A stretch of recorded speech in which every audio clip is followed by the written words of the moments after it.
Welcome to Sunday service. Thank you for joining us this morning, February 19th. And I hope you have a great day with us and a great morning with us. And snuggle in. We'll start in about 5 minutes at 10 o'clock.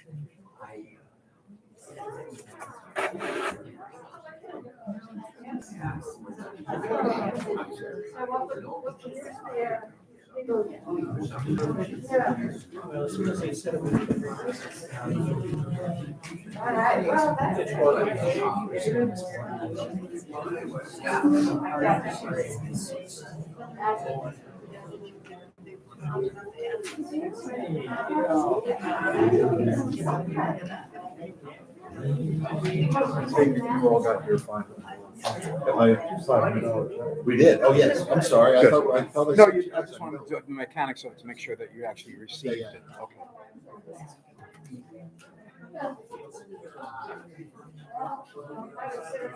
Yes, that was very well appreciated. Well, it's coming down a couple more days now before the primary, huh? Yeah. Postcard campaign for the primary didn't get off the ground very well. Because there was a roadblock in getting addresses. We had plenty of postcards, but we had to find an alternative source of addresses. But we did. Good. Karen, also, shoot you, Karen. You need it. It's pretty clear. There's a glass of water there. I admire the labeling. Okay. Great. You are taking care of both of us so well. Karen, we've never met. I'm Mark Richards. I'm a union minister.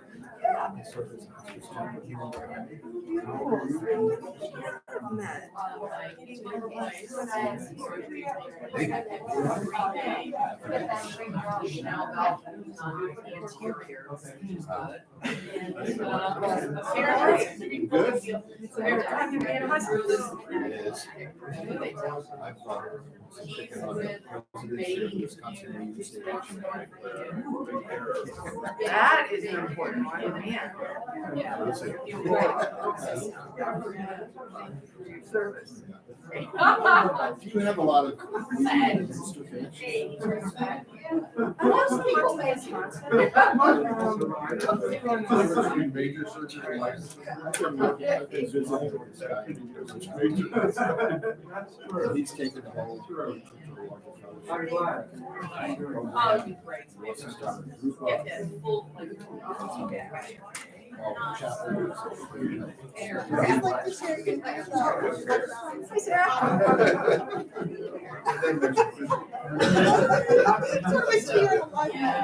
All right, so, wait, Hold on, that's not.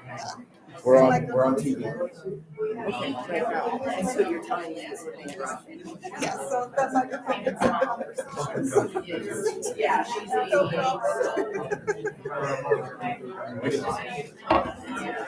We started a study group. We got it all. Yes.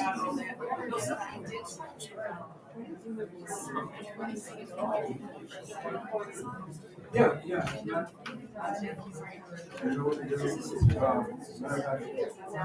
These are the questions.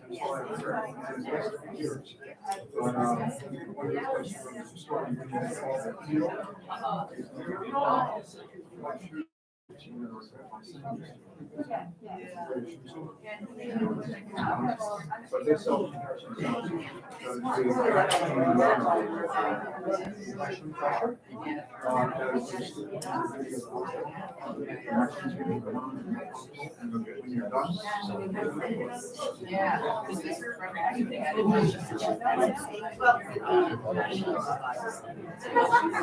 She said you'll need it.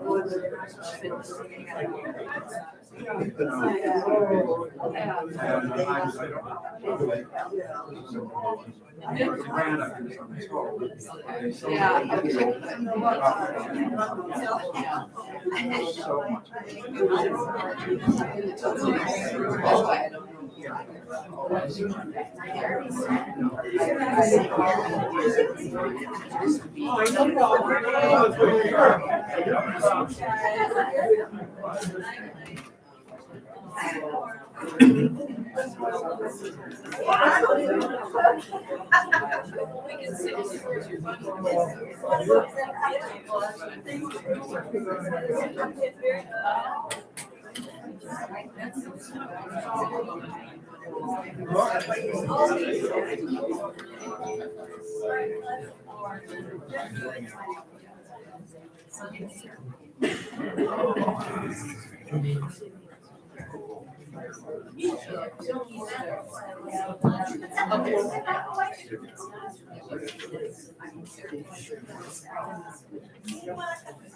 is on this side of you.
Thank you, Carol.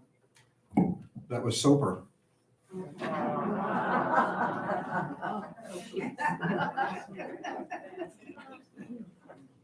A quick reminder to please turn off all noise-generating devices. Also, if anyone has any difficulty hearing during the course of the service, raise your hand, and Marilyn can maybe tweak things to make the sound a little bit more conducive to hearing to you. Good morning, and welcome to the Unitarian Universalist Fellowship of Door County. My name is Hank Woolston. Today, I've got the honor of being your service leader. We welcome you, and we welcome all being the operative word here, because we truly are welcoming to all. And our welcome extends not only to those of you here listening in the building, but also to those of you out there watching us either now or subsequently on YouTube. Perhaps this is your first time here, or perhaps it's been a while since you've been here. In either case, it's been our custom at UUFDC all these many years to invite you to stand and introduce yourselves if you're willing, so that we may get to know you or get reacquainted with you. Additionally, please join us after the service for coffee, sign the guest book, and we'll have about a 20-minute talkback session upon reconvening in here 15 minutes after the conclusion of the service. So do we have any guests here who either are the first timers or perhaps haven't been here for a while? Yes, sir. My wife and I, Patrick and Sherry Chapman from Racine, we were married at the Unitarian Church, 1984 in Racine. Wonderful. Wonderful. Welcome. We lived in Racine for many, many years, actually. Okay. Welcome. Hello, Park Avenue.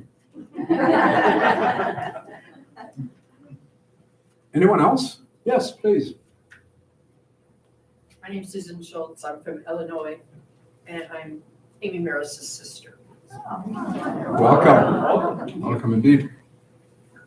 Edie said I'm to stand up. Jack and Edie Gardner. We've been here a few times, about every 15 months. So we have a home in Bailey's Harbor, but spend most of the time in Madison where we've lived for 45 years. And we have 3 grandchildren, making sure we're going to be back there tomorrow. And one of them only 8 weeks. Oh. Grammy's playing a big role.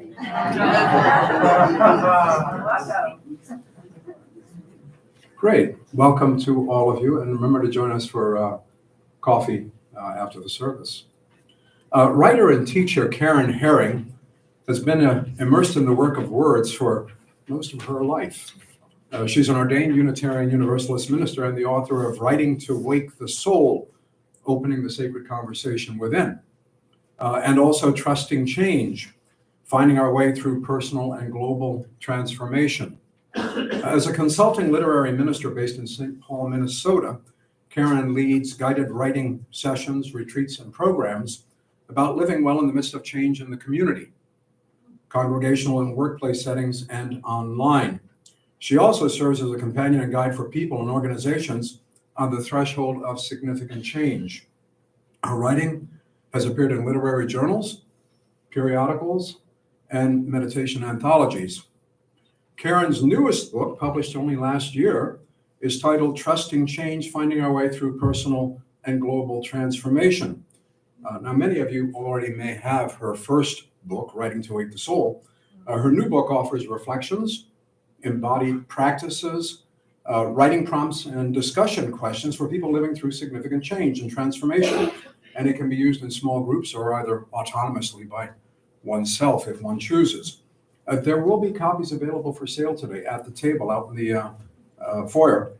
Karen will be there, and she'll also be signing books if you wish to have it signed.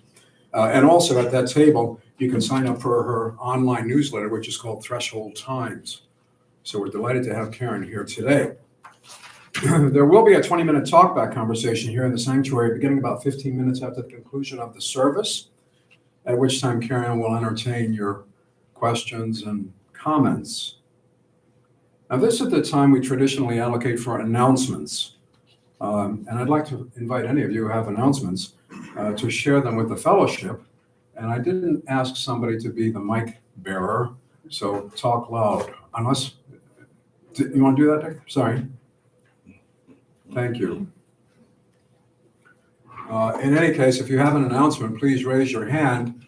The mic will find you, and then tell us what you want to announce. Yes. Lynn Ladies, on behalf of the fun people in our group, we are having another game afternoon Tuesday from 1 to 4. We have a multitude of board games. You can bring your own. You can bring your non-UU friends. We're equal opportunity game players. And bring a snack if you like, but it's lots of fun. Sometimes raucous, sometimes peaceful. So please join us. Sorry, dear, the board games, I thought they'd be more stimulating. Hi, Judy Brush. I think you know my announcement. I'm hoping to encourage all of you to please vote on Tuesday. National Indivisible is calling this the most important election in the country for 2023. So that's how important it is. Don't miss voting on Tuesday. Thank you. Thank you. For all You the work you can come do. to the fun afternoon and then vote either before or after. Thank you. Sarah, did you have an announcement? It is listed on the back of your order of service, but I have some visual aids. I am so overjoyed by the start of our UU Community Valentine by our name tags. And if you happen to miss service last week, you still have a chance to participate. There's a little basket of hearts, and on the heart, you write down what keeps your heart soaring, and on the Post-it, you write down a scar that is on your heart. And this is just a gentle way for us to build community intimacy and celebrate the ebbs and flows of our hearts that are so strong. I have one quick announcement. I've got a mic already. Buttons made some gluten-free peanut butter sandies for accompanying the coffee. So enjoy them, they're good. I'll now light the chalice with words by Betts Vinicki.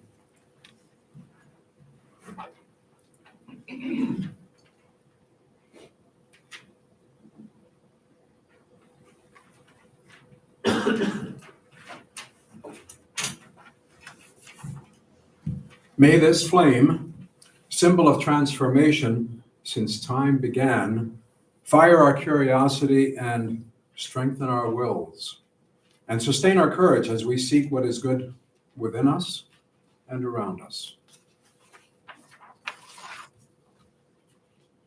The reading is an excerpt from Learning to Fall by Philip Simmons. My earliest memory, I'm standing alone at the top of the stairs looking down, scared. I call for my mother, but she doesn't come.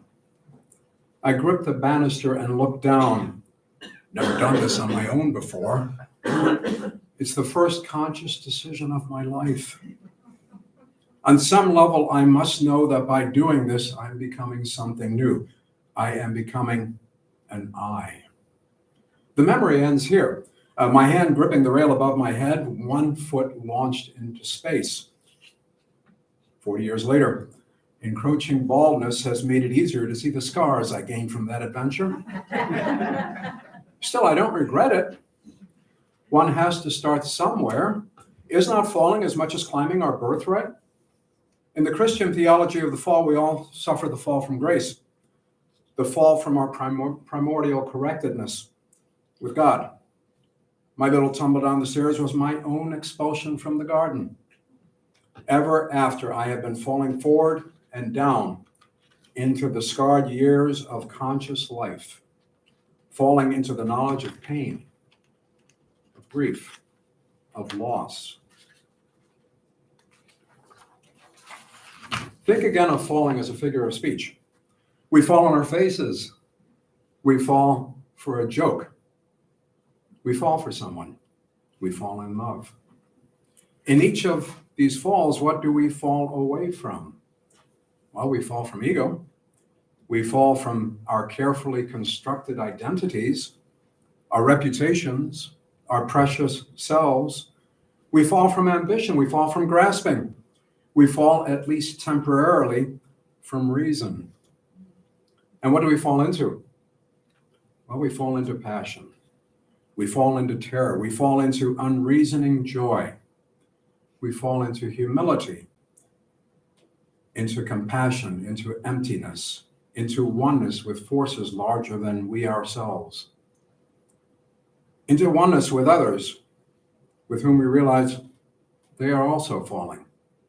We fall at last into the presence of the sacred, into godliness, into mystery, into our better, diviner natures.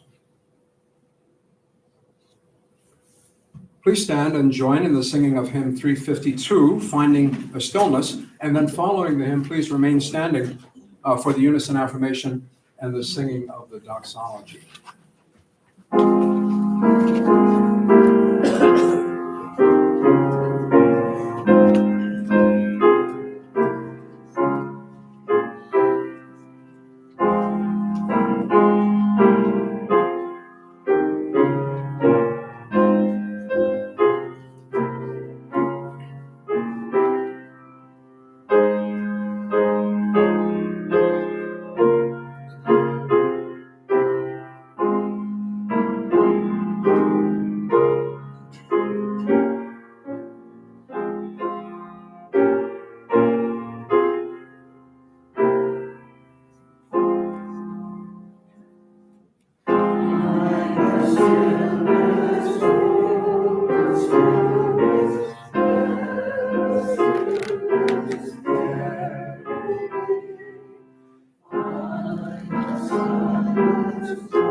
gather together to seek knowledge and wisdom, to explore freely the vast reaches of mind and spirit, to celebrate within a caring community those truths, ancient and modern, which give meaning and direction to our lives.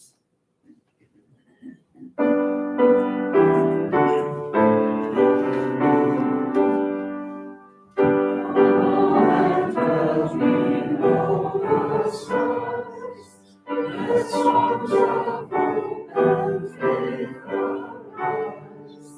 Let these goodwill and peace in every land of every song.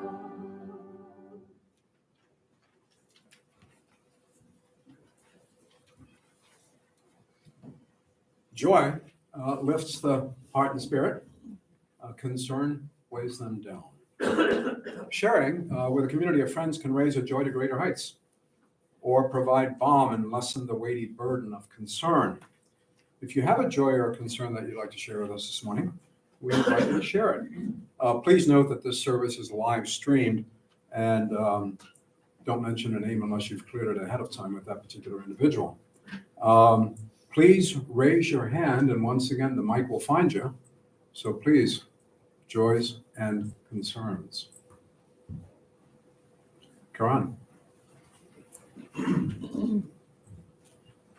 I just returned from Oaxaca, and the Fickuses were in the same hotel, which is like you don't ever want to leave there. It's so gorgeous, especially with all the plants. They want to send me, or want me to send you their greetings.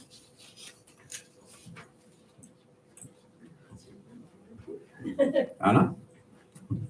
Hi, I'm Anna Knapp, and I have a fantastic joy that our Sustainability Task Force has started up again.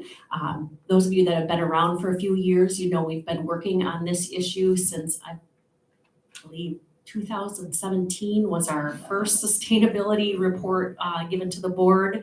And I have a fabulous group of ladies, Lynn Lees, Gwen Grayboys, Juliana Newman, and Trish Black, and myself. So yes, like we're a powerhouse, right? So this is obviously a great joy to be leading this, but it comes out of concern for our fellowship. So today's topic, I'm going to be listening very carefully as we think about change, because you know, you've all heard that saying, you can't do what you've always done and expect to get different results. So we'll be talking to you about changes that we're going to be recommending to the board, but please engage us too with ideas that you have for how we can care for each other and our fellowship community. Thank you. Thank you.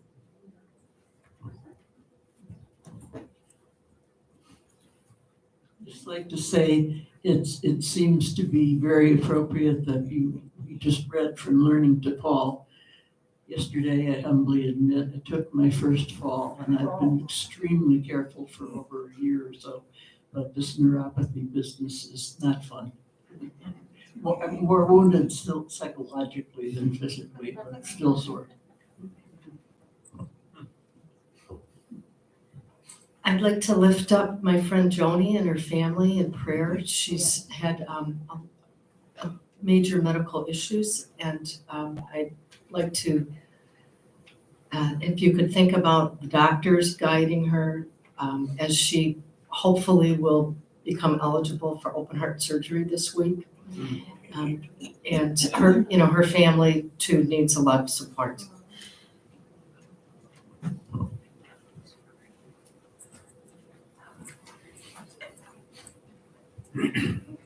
Mark Campbell. So I have just returned this week from a 5,500 mile trip of pulling my camper to by myself from San Diego to San Diego and back.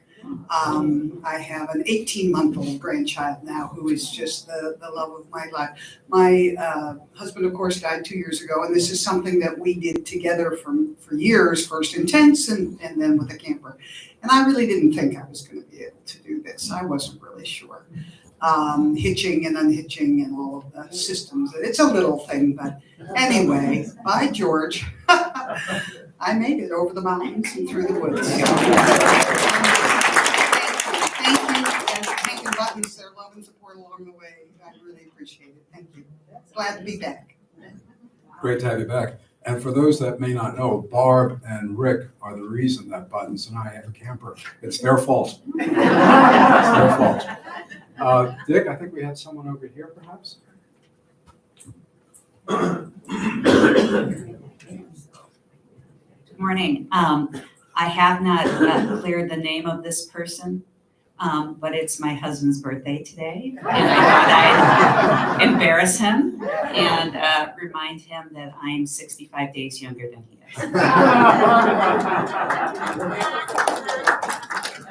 Carol, that was unbeknownst to you, but can you tickle the ivories with happy birthday? I can sing it.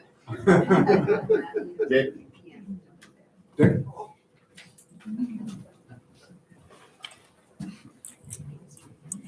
So I'm Mark Richards.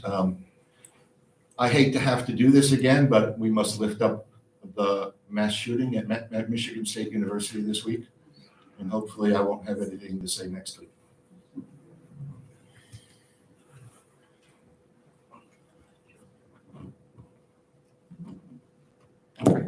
Okay. We rely on your generosity of spirit and shekel. As the offering plate passes before you, please give generously. Be mindful that you can also make contributions online at uuftc.org, donate now. And if this is your first time visiting with us, please let your presence with us here today be your gift. Do we only take shekels?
Thank you, Carol. It's always been a particular favorite of mine. I've never quite got used to the name of the composition. It's called Pavane for a Dead Princess. That's actually what it's called, but it's absolutely one of the most wonderful pieces I think I've ever heard. Thank you. Now we have a moment of quiet, a break now from the ongoing assault on our senses. Let us take this moment of quiet to ponder and reflect, each to his or her own thoughts.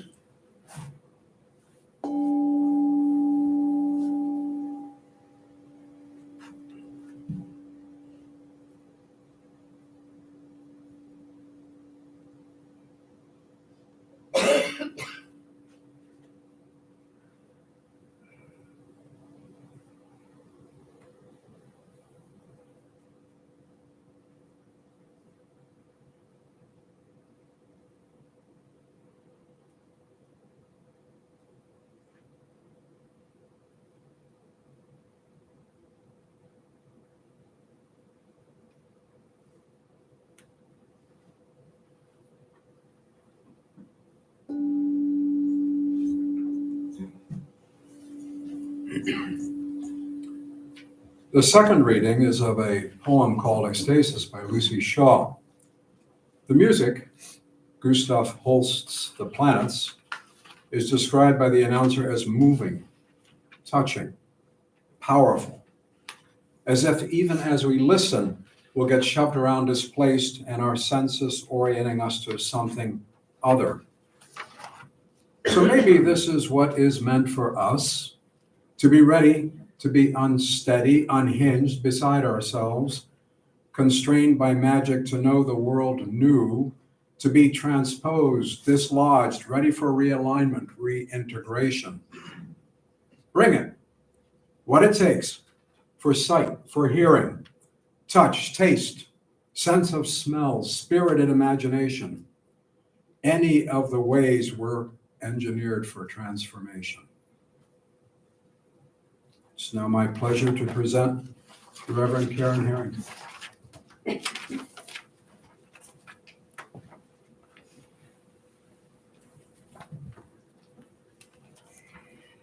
For those of you online, I am going to move in front of this podium for a moment to recite a poem, and then I'll be back here. So you might not be able to see this, but you should be able to hear it.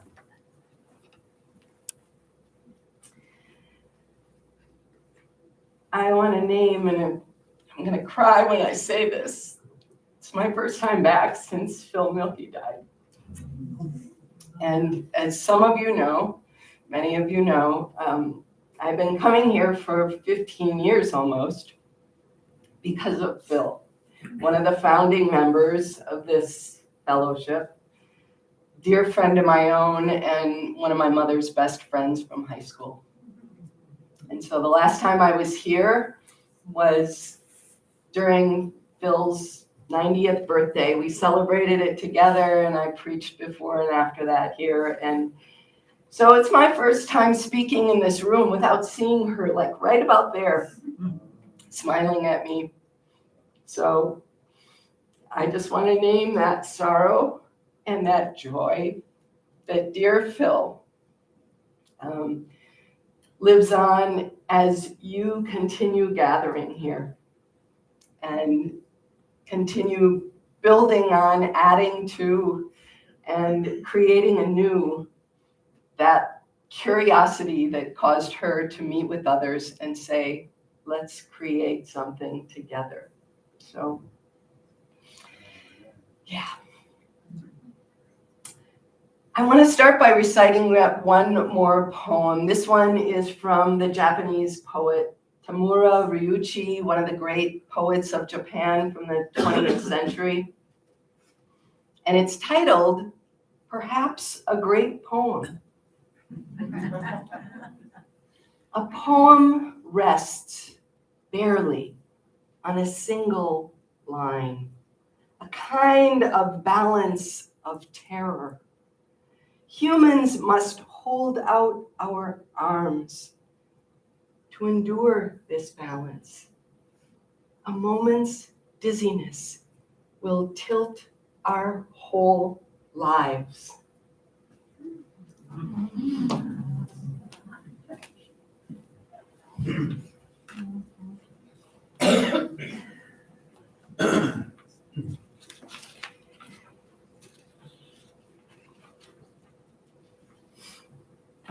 Whether or not you have ever done tree pose, as I just did, or star pose in yoga, and as I do many mornings, you probably have known moments like that, when the balance of your life tilted, causing maybe dizziness or discomfort, disorientation, disequilibrium, or exhilarating joy.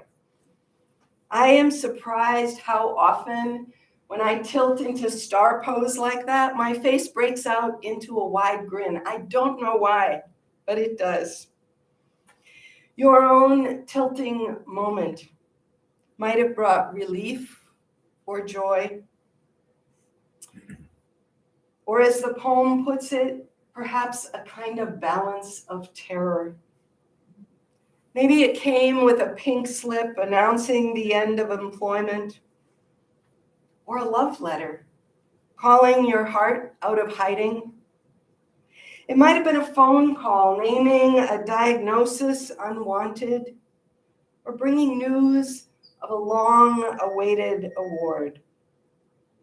In the poetry of our lives, our balance can be tilted by the terrible or the terrific, each with its own capacity of creating a moment's dizziness in which to wonder, in terror or anticipation, who am I now?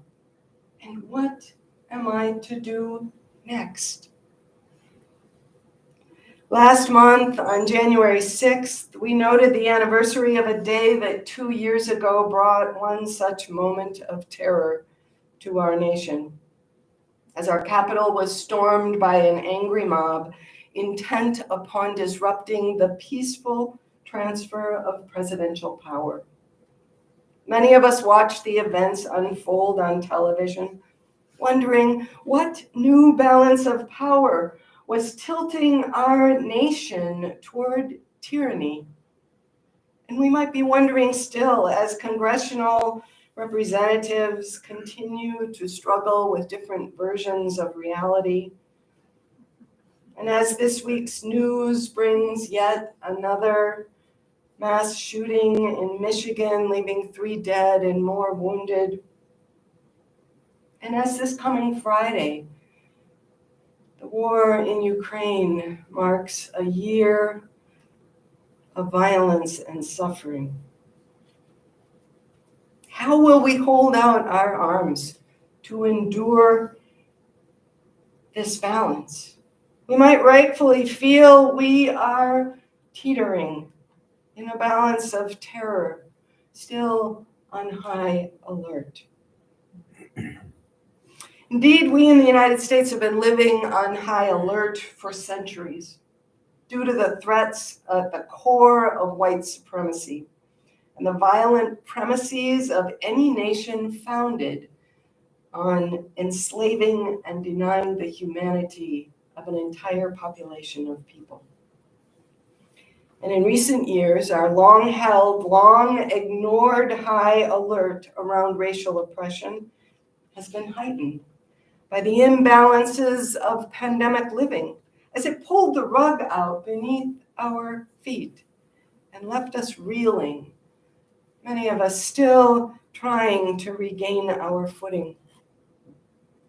I don't for a moment want to discount the pain and powerlessness of becoming unsteady in any of these ways, but I do want to suggest that being off balance is often required if we wish to move and grow and change ourselves, our nation, and the world around us, which is one of the reasons that groundlessness is such an important concept in many spiritual teachings.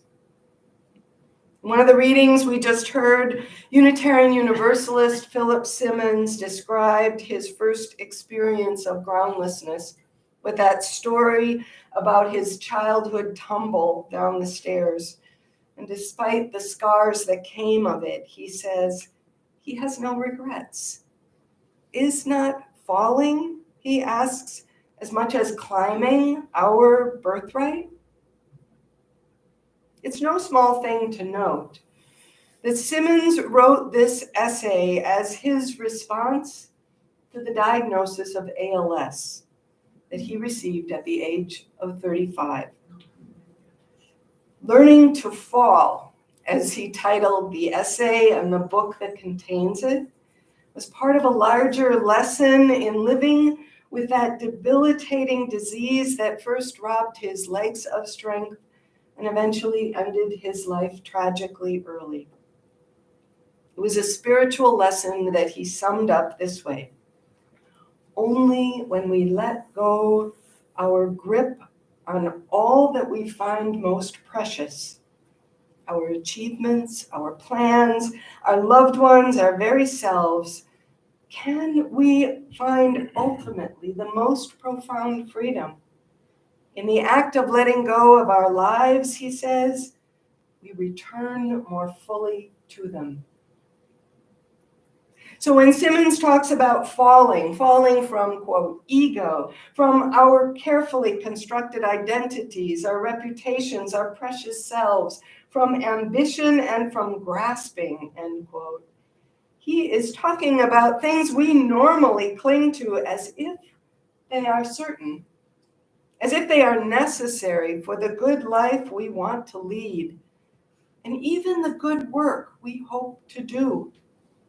And he names the gift of letting go of these, whether we are falling into illness, into another change in our lives, or into the grief of extraordinary loss. He is talking about letting go and falling into uncertainty as the first step of relationship.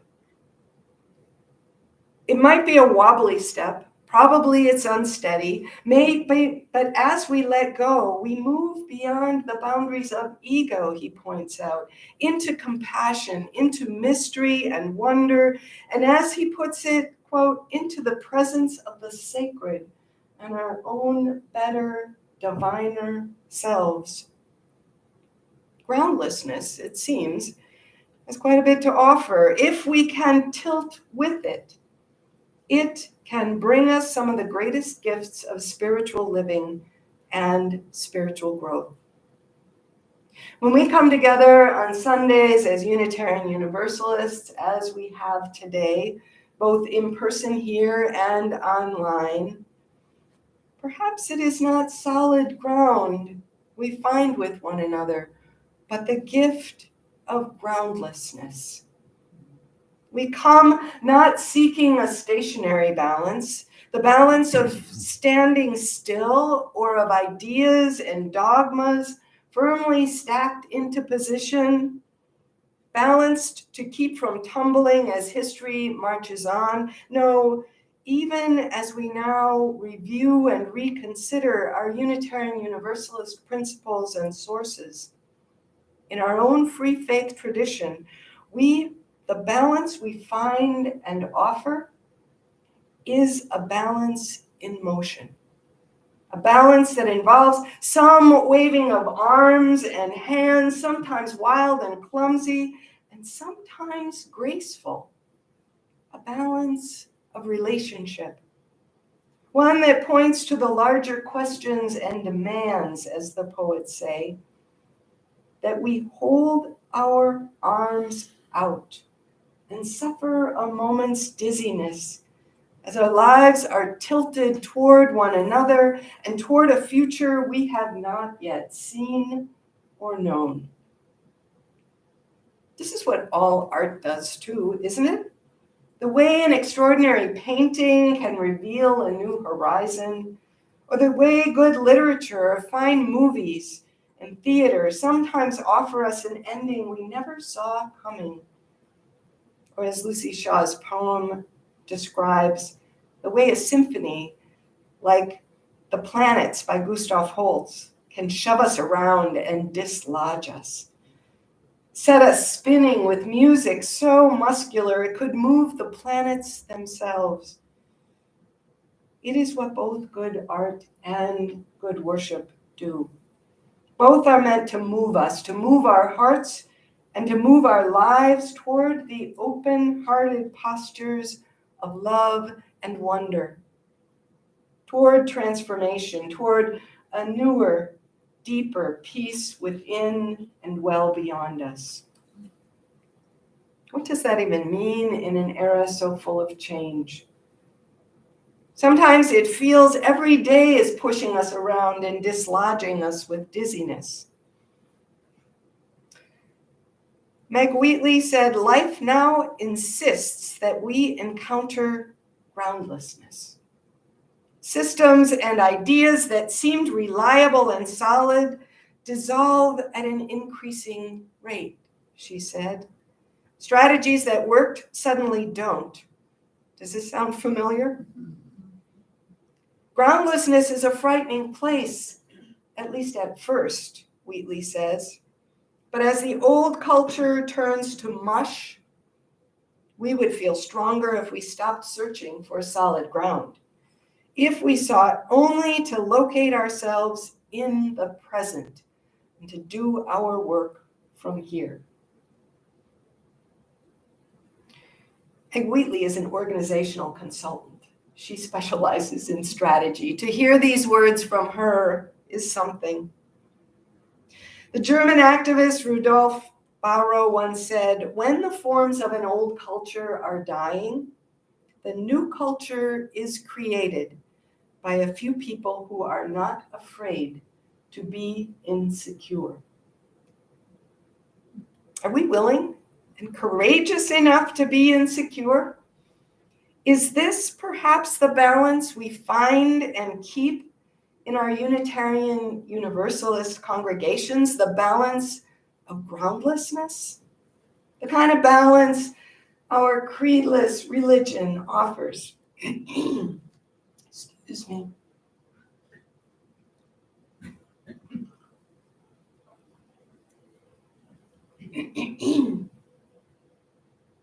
The kind of balance of relationship and movement, a balance much needed now as many aspects of our culture are dying, and a new one has yet to be created. Perhaps this is what is meant for us, says the poet Lucy Shaw, to be ready to be unsteady, unhinged, beside ourselves, constrained by magic to know the world new, to be transposed, dislodged, ready for realignment, reintegration. Think about it. To be beside ourselves is to claim a new center that sits beyond our ego. To be ready for realignment is to open ourselves to a new order. To be transposed is to place ourselves in new arrangement with others, or to let the melody we are playing move into a new key. When I was young, I played the clarinet. When I was 17, I was both thrilled and terrified when my clarinet teacher invited me to play the first clarinet part in the Fox Valley Symphony's performance of Ravel's Bolero. My first experience performing in a real orchestra under the baton of a professional conductor. 2 performances on subsequent nights were scheduled in the Lawrence Chapel in Appleton, and my clarinet teacher would sit next to me playing the E-flat clarinet part in Bolero's work while I played the B-flat part. Now, as you might know, the clarinet part in Ravel's Bolero is not terribly difficult, but it is dramatically exposed. The piece begins with a single drum and the soft plucking of viola and cellos. Goes down, bum, ba-da-da-dum, bum, bum, ba-da-da-dum.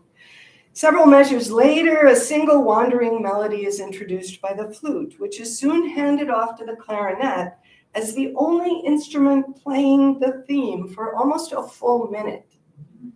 Da, da, da, da, da, da, dum, da, da, dum. You've probably heard it.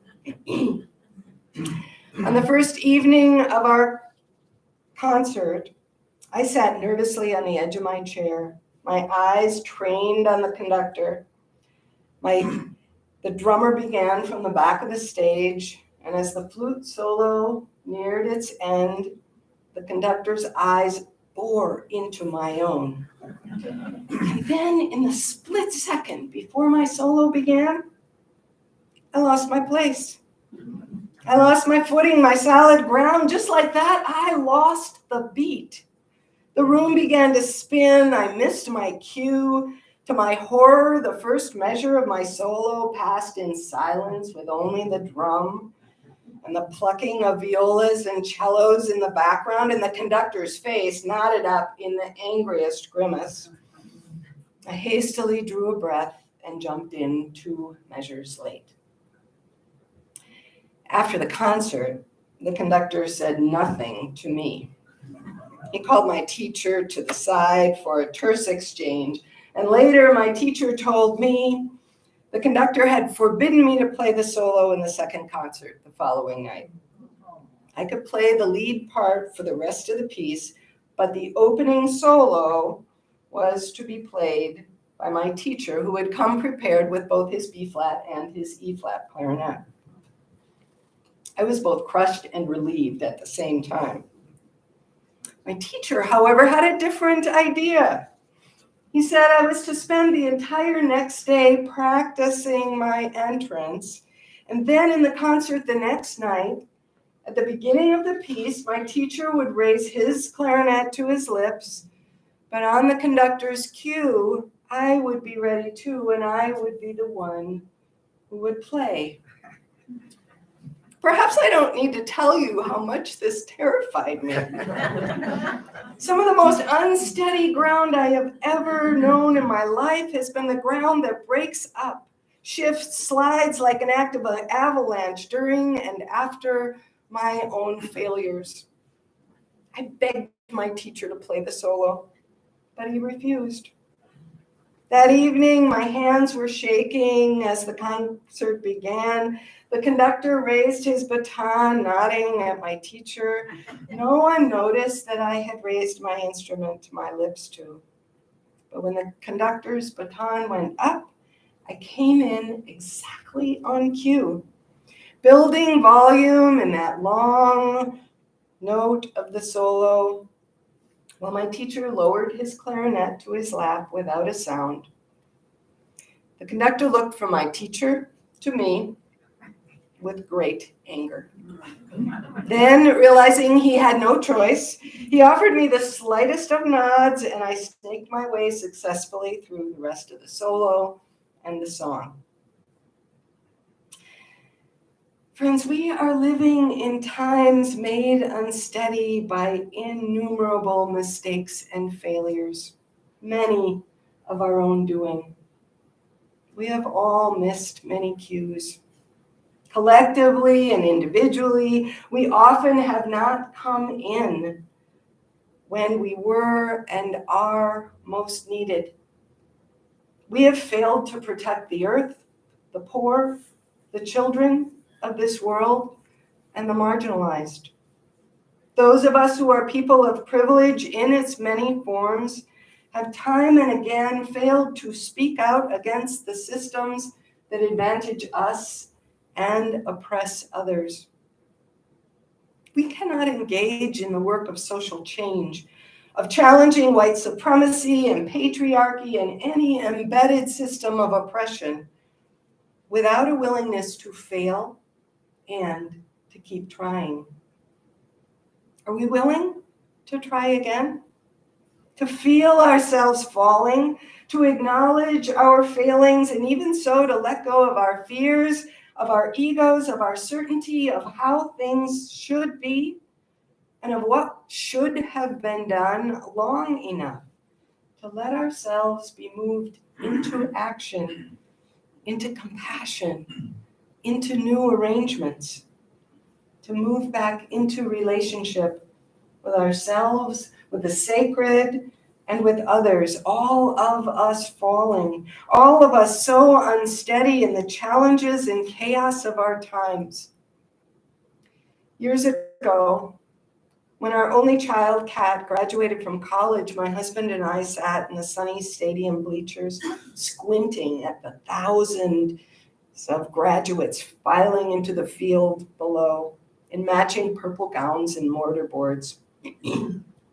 Their faces were so small in the distance, and though we tried, we never did find Kat in the crowd.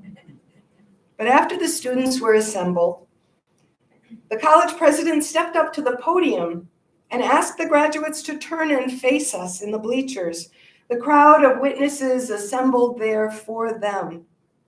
And as the graduates turned toward us, the president then asked us to stand too.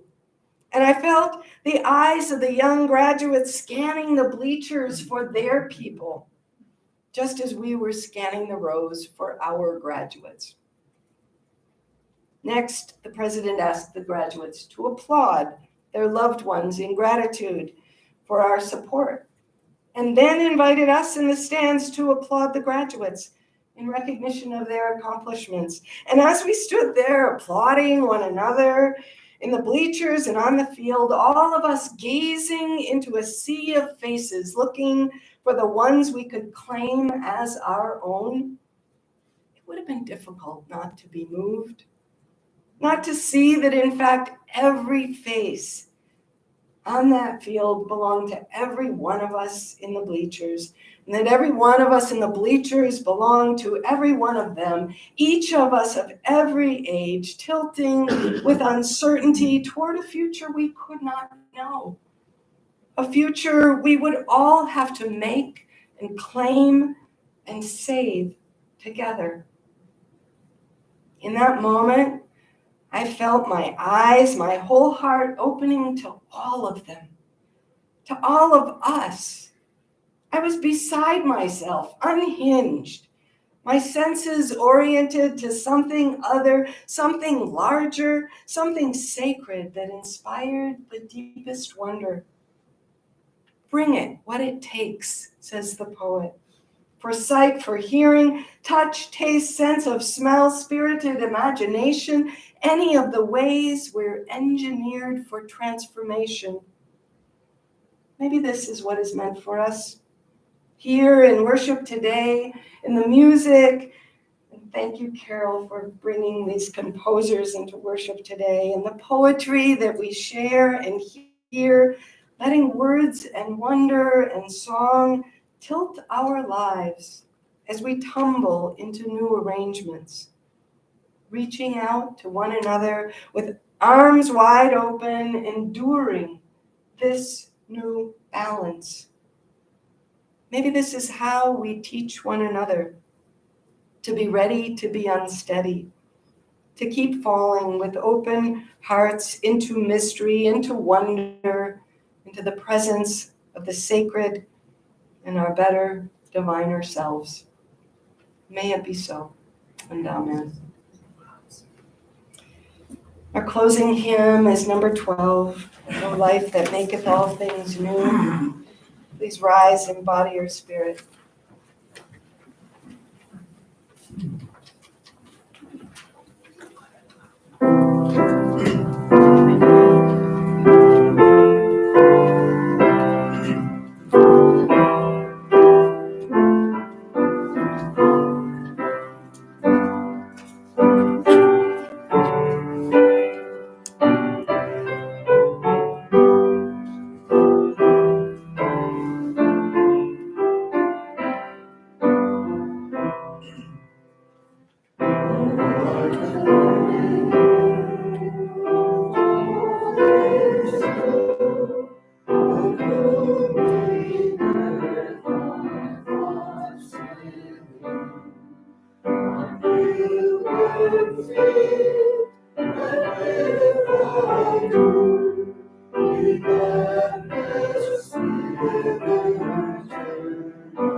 Friends, as we close our time together tonight and extinguish the chalice, may our longing for solid ground be met by the steady and moving love. Let us hold out our arms to one another. Go ahead.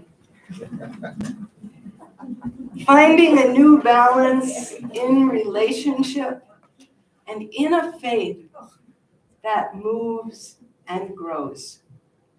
Blessed be. Keep balance with one another.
Thank you so much for joining us today.